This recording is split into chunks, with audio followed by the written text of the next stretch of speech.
नमस्कार दोस्तों, आज मैं समास के महत्वपूर्ण प्रश्न पर चर्चा करने चल रहा हूँ।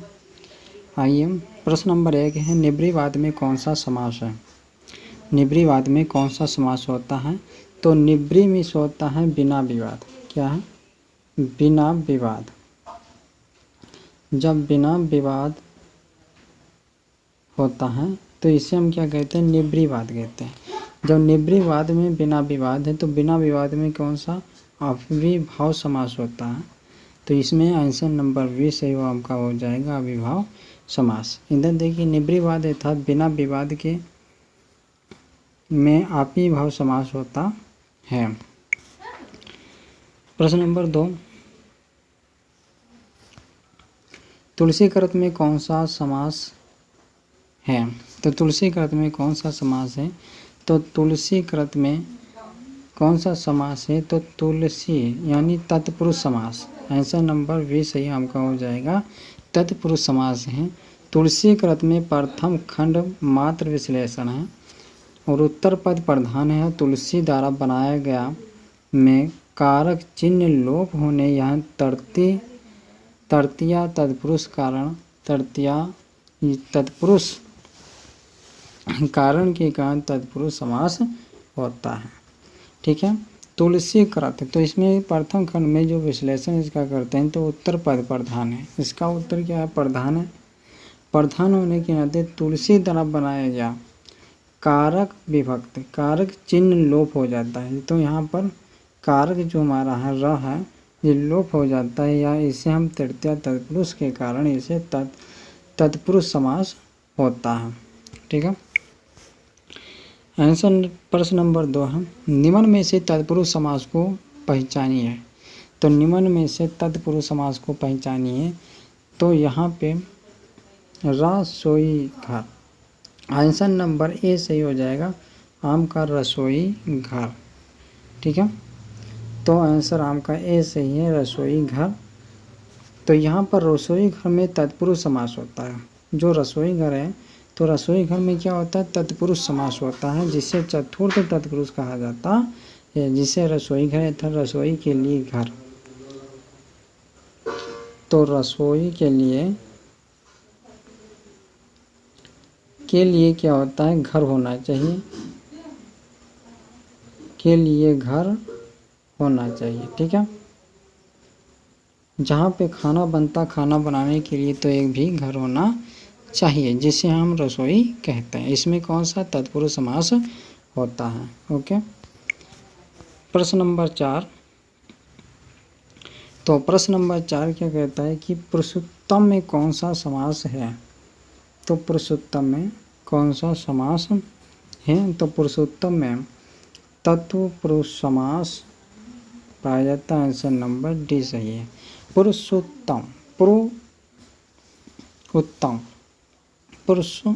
पुरुषोत्तम, तो पुरुषोत्तम में कौन सा समास होता है?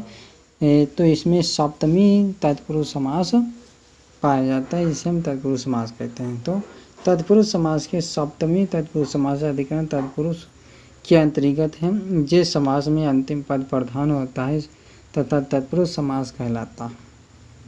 जो उसके अंत में जो प्रधान चिन्ह होता है उसे हम तत्पुरुष समास कहते हैं। पुरुषोत्तम का अभिप्राय है कि पुरुषों में उत्तम, सबसे जो श्रेष्ठ पुरुष होता है, जो या उत्तम श्रेष्ठ पुरुष को हम उत्तम कहते हैं, जिसे हम पुरुषोत्तम के अधिकारक होने के कारण सप्तमी तत्पुरुष समास होता है, इसे हम तत्पुरुष समास कहते हैं। आंसर नंबर डी सही हो जाएगा हमका।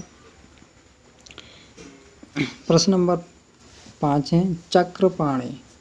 तो चक्रपाणि चंद्रभाल तथा सुलोचना में क्रमशः समास है। तो चक्रपाणि चंद्रभाल तथा सुलोचना में कौन सा समास है? तो सुलोचना में कौन सा समास है? तो सभी, यानी सभी बहुब्रीहि समास होता है। सभी में क्या है? बहुब्रीहि समास। आंसर नंबर सी सही हो जाएगा। जिस समास में कोई पद प्रधान नहीं होता है तथा दोनों मिलाकर एक नया अर्थ प्रकट करते हैं, बहुब्रीहि समास कहलाते हैं। जिस समास में कोई प्रधान नहीं होता है और दोनों को मिलाकर एक नया शब्द बनता है, उसे हम बहुब्रीहि समास कहते हैं। जिसे चक्रपाणि चक्र, चक्र जिसके पाणी में, चक्र जिसके पाणी, चक्र जिसके हाथ में, पाण में होता है हाथ, ठीक है। पाण में क्या होता है, पाण में होता है हाथ, जिसके हाथ में, ठीक है। तो ये आपका हो जाएगा हाथ, जिसके हाथ में चक्र है, कौन है, विष्णु, ठीक है। जिसके हाथ में चक्र है, कौन है, विष्णु। तो विष्णु और चंद्रभाल, जिसके चंद्रभाल, जिसके भाल पर, जिसके पास भाला है, ठीक है, जिसके पास क्या है, भाला, भाला में त्रिशूल, ठीक है, त्रिशूल। तो त्रिशूल, जिसके पास त्रिशूल है, कौन सा है, शंकर, ठीक है, कौन है, शंकर है।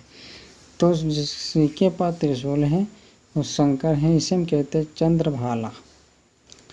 जिसके भाल पर यथा शंकर, सुलोचना सुंदर, सुलोचना में क्या होता है, सुंदर, ठीक है, सुंदर। तो सुलोचना में सुंदर, तो जिसकी सुंदरता की लोचना या सुंदरता की व्याख्या की जाती है या विश्लेषण किया जाता है, उससे हम उन सब में क्या होती है, बहुब्रीहि समास पाया जाता है। जैसे मेघनाथ की पत्नी, मेघनाथ की पत्नी बादल है, सुंदर, इसे हम कहते हैं सुलोचना, ठीक है। तो आपका आंसर नंबर सी सही हो जाएगा, बहुब्रीहि समास। ओके,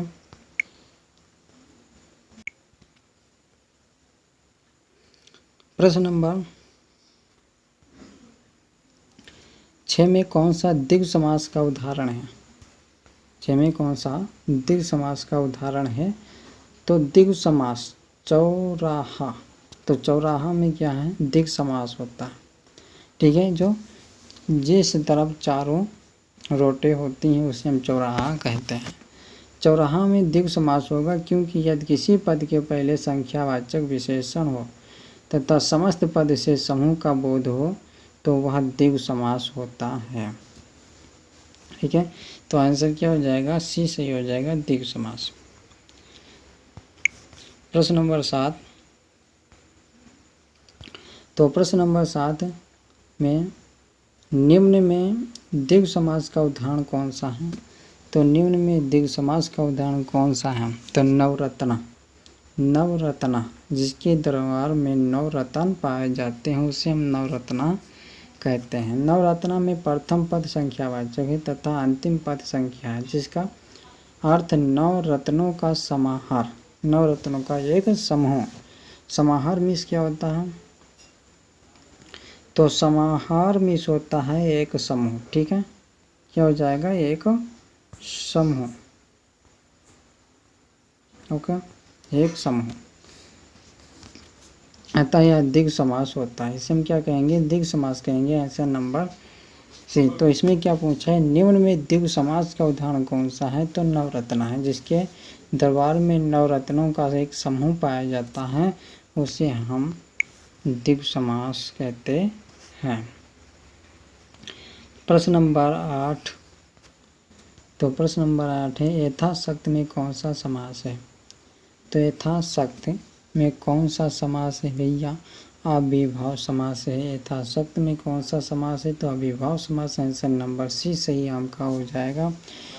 तो यथाशक्ति में प्रथम खंड की प्रधानता होने के कारण अविभाव समास कहा जाता है।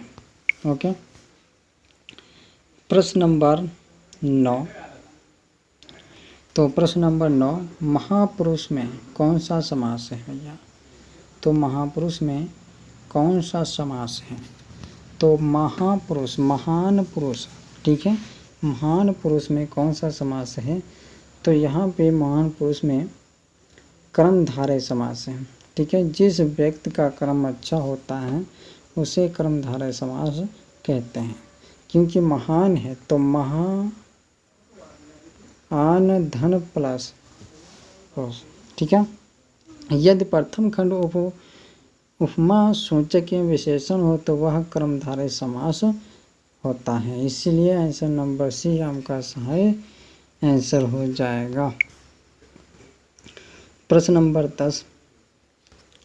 प्रश्न नंबर 10 है गुणहीन में कौन सा समास है? तो गुणहीन में कौन सा समास है? तो गुणहीन में द्वंद्व समास है, आंसर नंबर डी सही हो जाएगा आपका। तो गुणहीन, जिसके गुणहीन में होता है, गुण नहीं है, बिना गुण का व्यक्त है, क्या है? बिना गुण का व्यक्त हो, उसमें कौन सा समास होता है? द्वंद्व समास। द्वंद्व में दंड करने वाला, तांडव मचाने वाला, जिसके पास कोई गुण ही नहीं है, ज्ञान ही नहीं है, तो क्या करता है? तांडव मचाता है। जो तांडव मचाने में क्या होता है? द्वंद्व समास आता है। इसके कारण कारक का गुण से है प्रयोग है, अतः कर्ण तत्पुरुषतया या तत्पुरुष कारण तत्पुरुष के अन्य उदाहरण वायु युद्ध, तुलसी करती इत्यादि। ठीक है, ऐसे हम क्या कहते हैं? द्वंद्व पुरुष कहते हैं, द्वंद्व समास कहते हैं, जिसके बिना कोई गुण नहीं है, गुण के बिना कोई व्यक्ति ज्ञानी नहीं हो सकता है, तो इसे हम तत्पुरुष समास कहते हैं। आंसर प्रश्न नंबर 11 है, आखिरी प्रश्न है आपका, बहुत ही महत्वपूर्ण है। श्याम सुंदर में कौन सा समास है भैया? सुनो सुनो सुनो, श्याम सुंदर में कौन सा समास है? तो श्याम सुंदर, श्याम सुंदर, तो श्याम में क्या होता है? श्री कृष्ण। ठीक है, श्री कृष्ण है, और श्री कृष्ण सुंदर में श्री कृष्ण की सुंदरता का भाव। ठीक है, तो यहाँ पर श्री कृष्ण की सुंदरता का भाव का वर्णन किया गया, का भाव का वर्णन करते हैं, तो इसमें कौन सा समास है? आंसर नंबर का वी सही हो जाएगा, कर्मधारय समास। ठीक है, कर्मधारय समास। ठीक है, क्योंकि सुंदरता, श्याम की सुंदरता पर गया, सुंदरता का वर्णन किया गया, तो इसकी कर्म है, कर्म में धारय समास कहते हैं। ओके, अनपढ़ पद में समास है, तो अनपढ़, तो अनपढ़ पद में समास कौन सा है? तो अनपढ़ पद में समास तत्पुरुष समास है, आपका आंसर सी सही हो जाएगा। तत्पुरुष समास में अंतिम पद प्रधान होता है। इस समास में साधारण पद, प्रथम पद विशेषण तथा द्वितीय पद विशेष होता है। अनपढ़ में अन्य तत्पुरुष हैं। अभाव निषेध के अर्थ में शब्दों के पूर्व आ अथवा न लगाने से अन तत्पुरुष समास बनता है। तो अनपढ़, ठीक है, अन्य पढ़, पढ़ में पढ़ना, अन्य में से अन्य व्यक्ति, तो अनपढ़ में तत्पुरुष समास होता है। ओके, प्रश्न 11 प्रश्न 13, इनमें से तत्पुरुष समास किस शब्द में है? इनमें से तत्पुरुष समास किस शब्द में है? तो भयभीत समास है। ठीक है, भयभीत समास से आंसर नंबर ए सही हो जाएगा, जहाँ पर अंतिम पद की प्रधानता होती है और सामान्यतः पद प्रथम पद विशेषण और दूसरा पद विशेष होता है, तत्पुरुष समास कहलाता है। प्रथम पद विशेषण और दूसरा पद विशेष होता है, इसे हम तत्पुरुष समास कहते हैं। इसे यहाँ पर भयभीत होना, भय से भीत, ठीक है, तो भय से भीत, जिसके मन में भय में डर छपा हो, डर, ठीक है, डर छिपा होता है, उसे हम क्या कहते हैं? भय। और उस डर से जो लगातार कांपता हो, थर थर थर थर कांपता हो, उसे हम भीत कहते हैं। तो भय से भीत, ठीक है। शब्दों में पहला पद विशेषण तथा दूसरा पद विशेष पाए जाते, इसे हम भयभीत कहते हैं। आंसर ए सही हो जाएगा। प्रश्न नंबर 14, प्रश्न नंबर 14, घनश्याम में समास है, तो घनश्याम, तो घनश्याम में कौन सा समास है? तो बहुब्रीहि समास है। ठीक है, तो बहुब्रीहि समास आंसर नंबर सी से आपका हो जाएगा। बहुब्रीहि समास में कोई भी शब्द प्रधान नहीं होता है, दोनों शब्द मिलकर एक नया शब्द बनता या नया अर्थ प्रकट करते हैं, तो इसे हम घन श्याम तथा कृष्ण। तो घनश्याम में क्या होता है, कृष्ण होते हैं, जो कृष्ण भगवान होते हैं, तो घन श्याम में कृष्ण। तो यहाँ पर कृष्ण कृष्ण में कौन सा है, बहुब्रीहि समास है। आंसर नंबर सी सही हो जाएगा हमका। प्रश्न नंबर 15, जब दो शब्द समास बनकर तीसरे शब्द का विशेषण बन जाए तो उसे क्या कहते हैं, उसे क्या कहते हैं, तो बहुब्रीहि समास। तो बहुब्रीहि समास आंसर नंबर सी सही हो जाएगा हमका, बहुब्रीहि समास। जब दो शब्द समास बनकर तीसरे शब्द का विशेषण बन जाए तो वहाँ पर बहुब्रीहि समास होता है। जैसे पीताम्बर, जिसका पीला, और अंबर, जिसका अर्थ है कृष्ण, या पीताम्बर कृष्ण की विशेषता। तो कृष्ण क्या होता है, जिसका पीला है, अंबर जो कृष्ण श्री कृष्ण जो अपनी लंगोटी बांधे हुए हैं, जो पीली रंग की है, उसे हम कहते हैं पीताम्बर। जो अंग, पीला अंग, पीले वस्त्र से ढका हुआ शरीर किसका, श्री कृष्ण की, उसे हम क्या कहते हैं, पीताम्बर। ठीक है, इसे क्या कहेंगे, पीताम्बर कहेंगे। इसमें कौन सा समास है भैया, तो बहुब्रीहि समास है। ठीक है, प्रश्न नंबर 16, जन्म में कौन सा समास है, जन्म में कौन सा समास है भैया, तो जन्म में कौन सा समास है, बहुब्रीहि अव्ययभाव समास है। कौन सा है, अव्ययभाव समास है। जन्म में अव्ययभाव समास होगा। अव्ययभाव समास में पहला पद अव्यय और दूसरा पद संज्ञा होता है, तो समस्त पद में अव्यय के अर्थ की ही प्रधानता रहती है। पूरा शब्द क्रिया विशेषण के अर्थ में व्यवहारित होता है। ओके, तो प्रश्न नंबर 17, इनमें से कौन सा बहुब्रीहि समास है, इनमें से कौन सा बहुब्रीहि समास है, तो नीलकंठ क्या है, बहुब्रीहि समास। आंसर नंबर डी सही हो जाएगा बच्चों। नीलकंठ था, नीलकंठ किसके सिर पर है, शिव के सिर पर। शिव कौन है, शंकर हैं। ओके, कौन है भैया, शंकर हैं। शंकर भगवान, शंकर जिसे कहते हैं भगवान। ठीक है, भगवान, भगवान में से शंकर, तो भगवान शंकर के शिव में क्या है, नीलकंठ है। ठीक है, नीलकंठ में क्या होता है, आकाश। ठीक है, किसके हैं, आकाश या नदी। अब नदी किसके सिर में छिपी हुई है, तो भगवान शंकर। प्रश्न नंबर 18, निम्नलिखित प्रत्येक शब्द के लिए ऊंचे नीचे विकल्पों का प्रयुक्त समास छांटिए। तो रोग पीड़ित, प्रश्न नंबर 18 क्या कहता है, रोग पीड़ित, रोगों से पीड़ित है कौन, व्यक्ति। कौन व्यक्ति, तो रोगों से कौन पीड़ित होगा, तो एक व्यक्ति होगा। कौन, तो रोगों से एक व्यक्ति क्या है, पीड़ित है। ठीक है, तो पीड़ित है, तो इसमें कौन सा समास होगा, तत्पुरुष समास होगा। आंसर नंबर डी सही हो जाएगा, रोगों से पीड़ित, रोग पीड़ित, रोगों से पीड़ित। यहाँ तत्पुरुष करण या तृतीय तत्पुरुष समास है।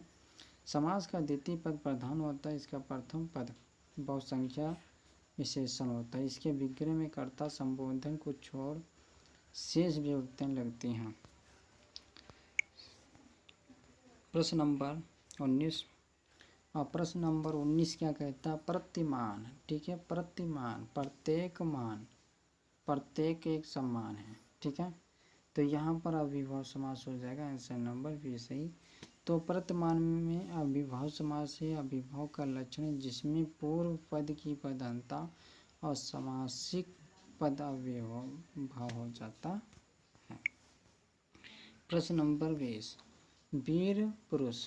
आंसर वीर पुरुष, तो वीर पुरुष कौन सा, तत्पुरुष समास है। आंसर नंबर 20 सही हो जाए। वीर पुरुष में कौन सा है, तत्पुरुष समास है, क्योंकि वीर पुरुष में तत्पुरुष समास है। इसका समास में प्रथम पद बहुधा संख्या विशेषण होता है। विग्रह में कर्ता और संबोधन को छोड़कर शेष विभक्तियाँ, शेष विभक्तियाँ लगती हैं। ठीक है। प्रश्न नंबर 21, दशानन, जिसके हाथ 10 हैं। तो जिसके हाथ, किसके हाथ 10 हैं भैया? तो दशानन मीन्स क्या होता है? जिसके हाथ 10 हों। ठीक है। जिसके हाथ क्या होंगे? 10 होंगे ना। जब जिसके हाथ 10 हैं, कौन है? ब्रह्मा। कौन है? ब्रह्मा है। और ब्रह्मा में कौन सी विभक्ति होती है? तो बहुब्रूहि समास। कौन सी समास है? तो बहुब्रूहि समास आपका होगा आंसर नंबर 20 सही हो जाएगा, करेक्ट आंसर। दशानन 10 मुख हैं। दशानन में 10 हाथ या 10 मुख, जिसके वह रावण, सॉरी इकट्ठा करिए, जिसके रावण, इसमें बहुब्रूहि समास। जिस समास में कोई पद प्रधानता न हो तो आपित दोनों पद मिलकर किसी संज्ञा विशेषण हो, बहुब्रूहि समास होता है। पंचमुखी षडानन, चतुष्पद आदि में भी बहुब्रूहि समास पाया जाता है। प्रश्न नंबर है 22, निशाचर में कौन सा समास है भैया? निशाचर में कौन सा समास होगा? तो निशाचर में तत्पुरुष समास होगा, आंसर भी सही हो जाएगा। हाँ, जितना ही। यदि मेरा वीडियो अच्छा लगे तो लाइक करना, सब्सक्राइब करना। नमस्कार दोस्तों।